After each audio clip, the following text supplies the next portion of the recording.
Zach, prior to this Camp Lejeune stuff, and I say stuff because it's sweeping, it's a monster of an act that's going to help a lot of individuals get justice for themselves or for their families.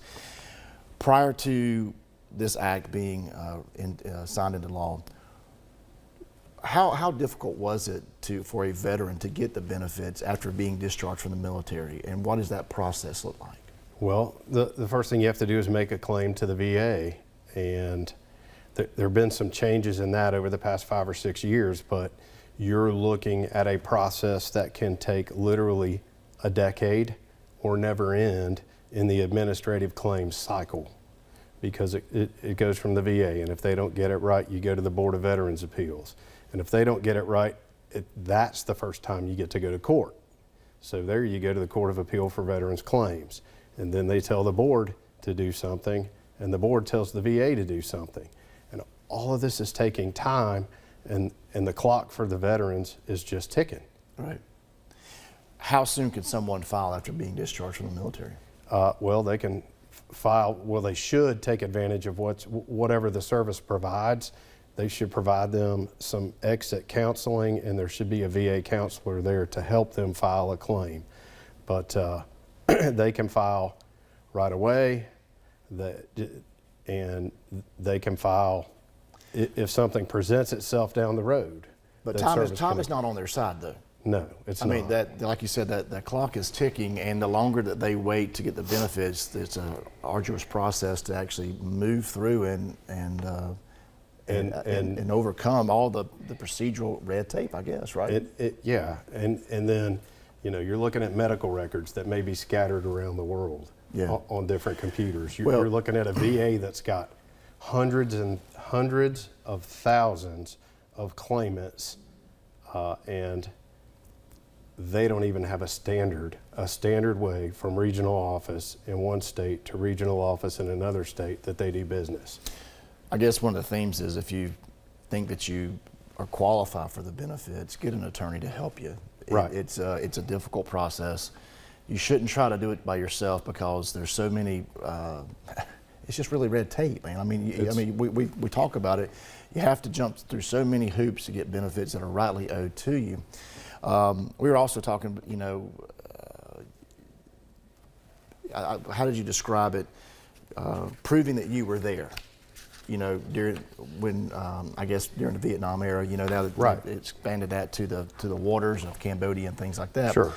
But I said, you know, to me it doesn't make any sense, because it's the military. They should have your Social Security number. They should have your military ID. They should have all these things in a database somewhere that can prove where they had you stationed and what you were doing. And your comeback to that was, Chris, that it's not that way.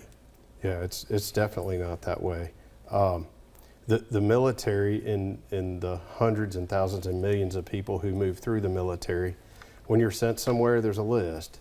Your name's on that list, your Social Security number's on that list, and what you do, your job description's on that list.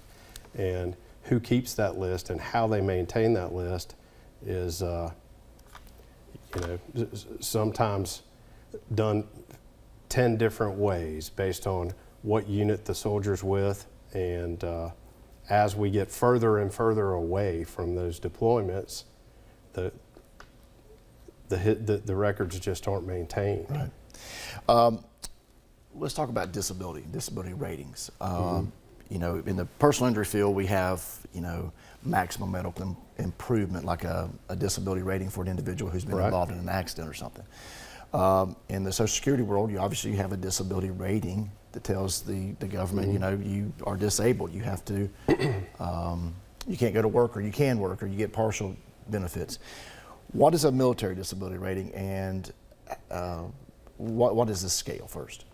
Well, you would be rated based on a percentage. So within the code there, it would be based on A, the condition you're diagnosed with, and B, what criteria, what your symptoms are within that diagnosis of what your rating is. So you may be rated at 50% disabled. On a scale from 1 to 100, though, right? 1 to 100, right. Yeah. And then the disabilities are combined, but the math doesn't add up like you think it does. 10 plus 10 doesn't necessarily equal 20. 10 plus 10 can equal 15 and you don't get 20. Or 20 plus 20 may equal 30. Right. So it's very important to have somebody who knows how to read the schedule and read the combination and understand what needs to be in the claim. Can you improve your rating at some point after you have been? Yes, you you wouldn't be can- diagnosed, but once they assign a rating to you, can Yes, you? you can always go back and ask for an increased rating. Okay. Now, how do you do that? You would just file, at this point, I believe that would be called a supplemental claim. Okay. With the VA. It would be a supplemental claim for an increased rating.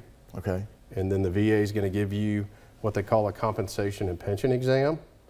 And they're going to make some findings. And then from there, that goes back to the rating official who looks at the schedule and looks at the medical report. And then they send you a letter. Wow.